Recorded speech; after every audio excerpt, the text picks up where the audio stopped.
Hi friends. Today is my last day at Swift River School as your art teacher. And because of that, my heart feels sad. I'll miss all of you so much.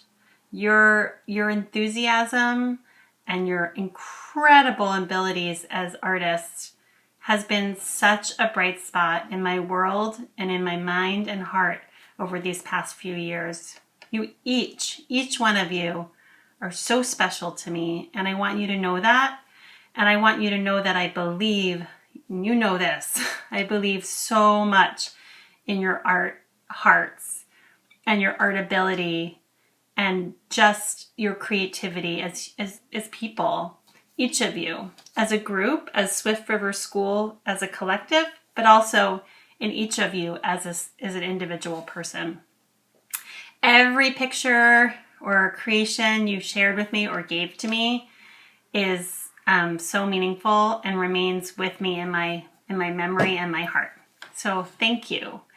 I also want to say that even though my feelings are sad, a little sad today, I also feel hopeful because I feel like these times where it's hard and we can't all be together in schools and things will pass, and you will all be together again at Swift River School. And I know you're going to be making the best, most creative, interesting art, and it just makes me happy thinking of you all doing that. I also want to let you know that I will leave my email address with Miss Sullivan, so you're welcome to share anything with me over the coming weeks or months or any time. I'll always think of myself as your art teacher during this time, this past 3 years, and that will always feel meaningful to me, and I'll always want to see art that you make. So if you do feel like sharing, please do. In the meantime, enjoy this last lesson. Oh, one more thing. I had people reach out concerned that someone might be not feeling well in my family, and I wanted to let everyone know that everybody's healthy and well. So you do not have to worry about that.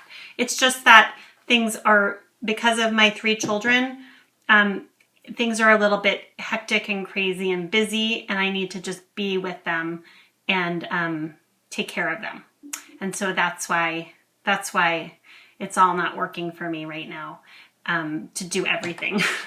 But everyone's healthy and well, and thank you for reaching out and asking, for those of you who did. I want you to enjoy this last lesson and know that you'll be in my mind and hearts forever. Love you, Swift River School. Hi, friends. As promised, we're going to continue our study of artists who are making art today, and also artists who have made art in the past who we look to as valuable contributors to the field of art and our history. And one of those artists is a woman named Frida Kahlo. And so the book I'm going to read to you today is a story about her, and it is called Frida Kahlo and Her Animalitos.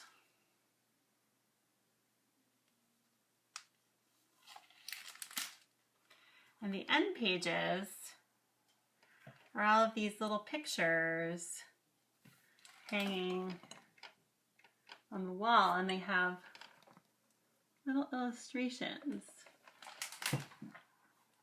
of animals.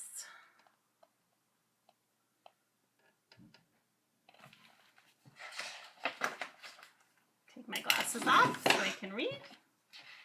Frida Kahlo and Her Animalitos by Monica Brown, illustrated by John Para.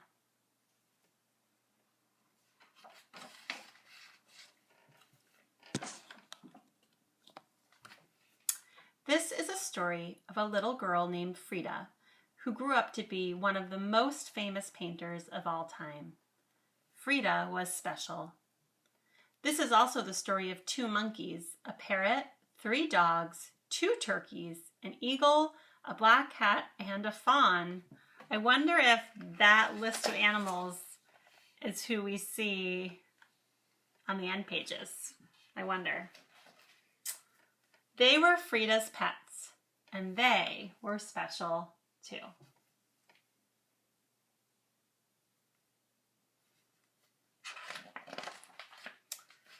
Frida had a parrot named Bonito. Like her parrot, Frida was colorful. She liked to wear bold shades that celebrated indigenous Mexico and her own heritage. She lived in a house the color of a parrot's bright blue feather. La Casa Azul, where she grew up with her mom, dad, and sisters. La Casa Azul means the blue house.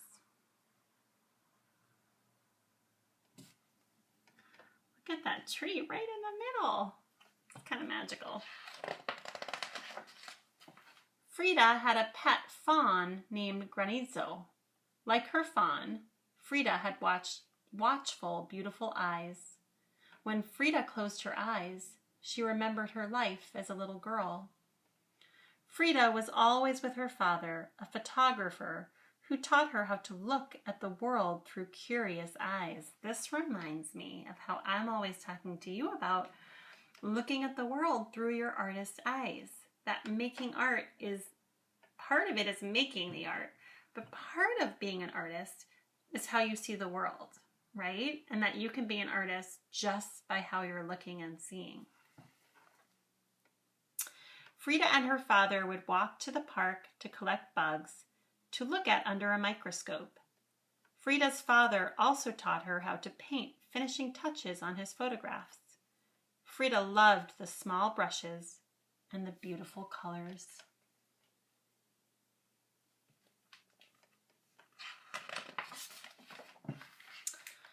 Frida had a cat with black, shiny fur, the same color as her long, dark hair. Like a cat, Frida was playful, but as a child, Frida couldn't always play. When Frida was 6, she got very sick. She was in bed for a long time, but little Frida didn't get sad or bored. Instead, she used her breath to make mist on the window, and then she drew a door with her finger. Frida used her big imagination and curious eyes to walk out the door with a magic friend, a little girl who danced and played like a kitten. Wow, what an imagination she had. It makes sense that she became a famous artist, doesn't it? There she is, drawing the door on the window. You know how if the window fogs up, you can kind of... Frida was independent, like a cat. Frida's sickness left one of her legs different from the other, and children made fun of her, but this didn't stop Frida from skating and riding bikes and rowing on the lakes of Chapultepec Park so that her leg could get stronger. Frida was not afraid to do things other little girls didn't usually do. She wore overalls and boxed and wrestled. And remember, this was a long time ago, so I think when they're saying what other girls didn't often do, I think they're talking about way back then when things were different and there were these like kind of thoughts about how girls do one thing and boys do the other. We know that that's not true, right? Because it's been a long time and we've learned a lot. But back then, there were kind of those thoughts about that. And what the author is saying is she didn't follow those rules. She did whatever she wanted and whatever felt good, right? Good for Frida. Frida had 2 spider monkeys, Falang Chang and Camito del Guadalbal. Like her monkeys, Frida could be mischievous even when she was a teenager. When Frida was 15, she went to a school called the Preparatoria and found a group of friends she loved. Like Frida, her friends were curious to learn all they could. Together they read and studied and argued and sometimes even got in trouble. Wearing matching caps, they rode donkeys through the halls of the Preparatoria and set off firecrackers. That's not okay. They were a little mischievous, huh? We know that we don't do that in schools. But it was a long time ago, and Frida did get in a little bit of trouble. Frida had an eagle named Gertrudis. Like her eagle, Frida's imagination could fly high. When Frida was 18, she was in a terrible accident, and once again she had to be in bed for many months. This time, Frida didn't create a magic friend. She created art. Frida's mother made her a special easel and hung a mirror over her canopy bed so Frida could paint. Frida used her imagination and curious eyes to do just that. Feet, what do I need you for when I have wings to fly?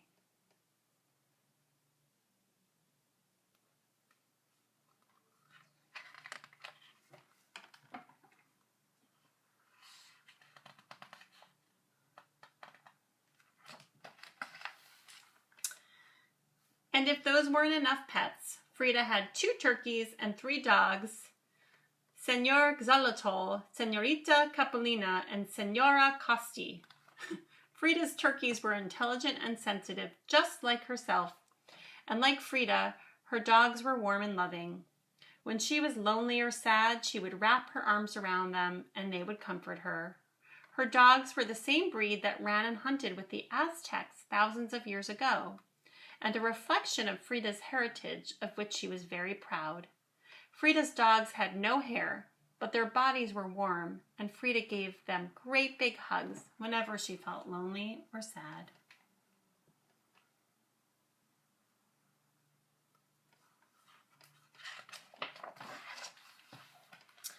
Frida's animalitos were spirited and entertaining, just like Frida.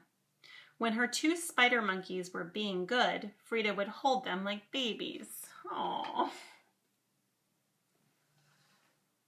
When they were being mischievous, they would steal socks and fruit and leap through windows so no one would catch them. Her parrot named Bonito liked to snuggle under the covers while Frida took naps and would do tricks at the dinner table for pats of butter.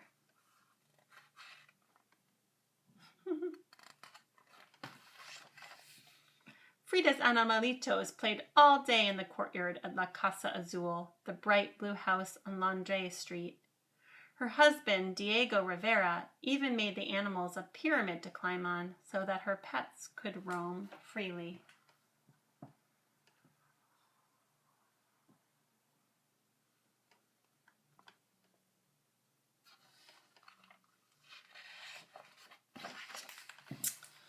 When Frida painted, her pets would keep her company. And Frida painted all the time, while the birds sang, the dogs barked, and the turkeys danced in the garden. Frida's animals were her children, her friends, and her inspiration. I wonder if any of you have animals that are so special to you that they kind of just have become part of your family and that they're kind of one of your best friends, right? And also maybe inspiration in an artistic way. Does anyone find that they sometimes draw pictures of their animals?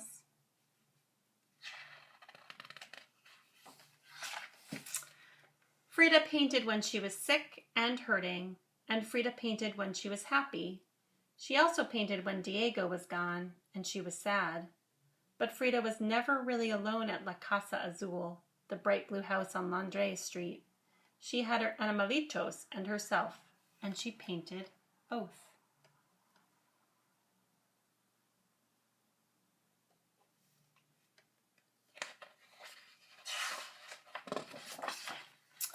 Frida painted herself with Fluing Chang playing with ribbons. She painted herself with Bonito, the parrot, and Senor Xotl, the dog. She painted her black cat too, peeking over her shoulder.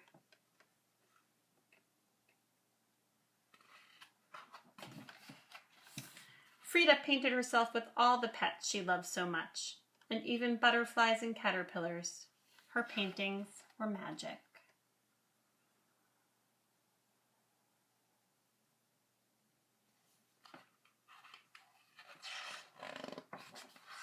And today, if you visit La Casa Azul in Coyoacán, just outside of Mexico City, you might hear the sound of a bird or see a black cat jump from the pyramid that sits in the courtyard of the bright blue house on Landre Street, where Frida and her animalitos lived so many years ago. Museo Frida Kahlo. So that blue house is now a museum. And you can see the pyramid and maybe even see some animalitos.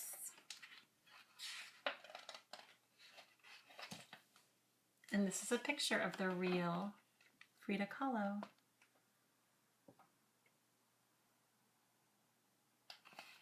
I wonder if you could, with a grown-up's help maybe, go online and look at some of Frida Kahlo's original artwork and see what you think, and let me know in the Google form this week that I'm sending out.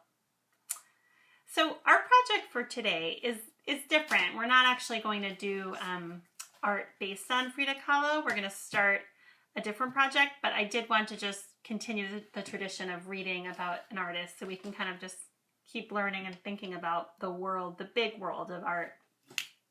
But our project today is something called Zen Tangle. And a little later you'll see I'm going to put some examples of it on this video. So you'll have some ideas and some inspiration to guide your work. But the first thing you'll do is, if you have your journal, your sketchbook, I sent some of you some sketchbooks and some of you some blank white paper. Everyone will have sketchbooks eventually. I ordered enough for everyone, but they just haven't all come in yet. So if you have a sketchbook, you can turn to a blank page. If you have a piece of paper, you just take that piece of paper out. And I would like you to also either use a ruler, and if you don't have a ruler, you can use just a straight edge, like on a book, or like even like you see I have like a box here, like this straight edge would work. And you're going to measure 7 inches. And with a pencil, you can see I have a pencil line there. With a pencil, you're going to draw a box that is 7 inches by 7 inches by 7 inches by 7 inches. So a square that is 7 inches long. And after you have that square that's 7 inches long, you're going to take that same pencil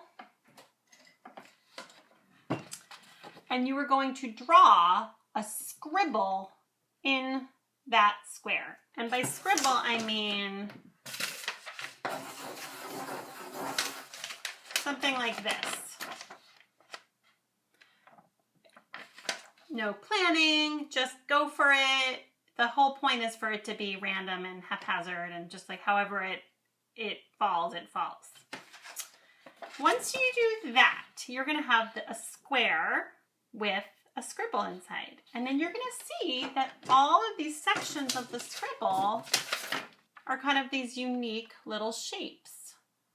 And we're going to fill these unique shapes in with something called Zen Tangle designs. And they're called Zen Tangle because Zen meaning peaceful and calm, it brings some peace and tranquility to some people when they're drawing these repetitive patterns. So I'm going to show you in a bit how I make some of these repetitive patterns. You can reflect on this video anytime you want to look back. And I'm also going to have just a photograph at the end of this so you can just pause it and have that out while you're doing your Zen Tangle. This is a project that won't be finished this week. The idea is that you can continue working on it for the next few weeks. I'll let whoever is the next art teacher know that's something you're working on, and they might choose to continue this. They might choose to do another project. If they move on to another project, you can just continue this on your own. Like if you're feeling a little stressed or worried, it's a really great project to kind of bring down that stress and worry and just create some peace, because just there's something about that repetitive drawing of a pattern that kind of calms the brain. You might feel your shoulders relax. And you might, not everyone feels this way, but you might just feel a sense of peace and calmness. Let me know in the Google form. And check out the inspiration and also the how to make some of these patterns coming up.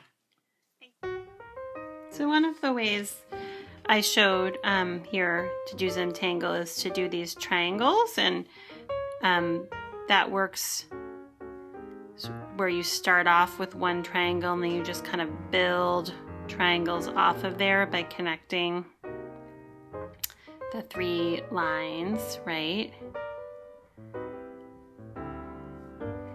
To make a triangle. And I was saying I'm using fine line because I wanted to show up on this video because pencil sometimes doesn't show up so well, but you should probably start with pencil because there I would have wanted to make that line a little different, but I can't erase because I'm using fine line. So it's better if you can erase and kind of fix the line, but I wanted to do it this way. Like here you can see I would have wanted to erase that line right here. And then the other way is to do these really fun hash marks that go in all these different directions that you can kind of just change by changing the angle, the direction where you do them. I like this one because it kind of gives it this effect like everything's overlapping everything else, right? And also because you can just kind of change it as you go and kind of come up with the rules yourself, right? Like here, I think I just want to go this way, which is kind of a funny thing. But here, I want to do that. So you get the point. You just can go for it. Some people, like which is one of my favorite things to do, like to do these bumps that kind of layer on top of each other, and you do them so they almost look like fish scales or coral or something. I'm gonna kind of just break the rules and go over that line a little bit.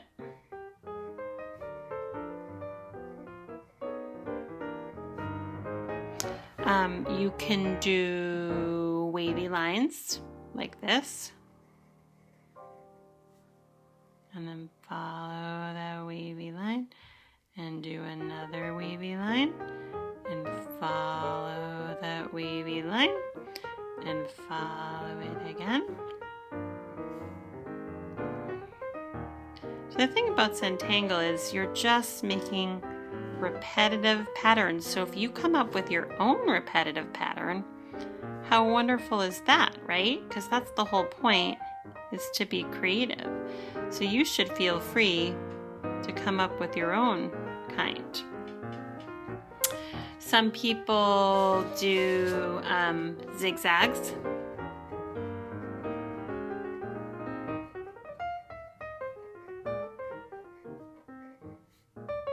Again, it's just really following that same line, and if you feel like you want to go back in and do it closer to the edge, you can.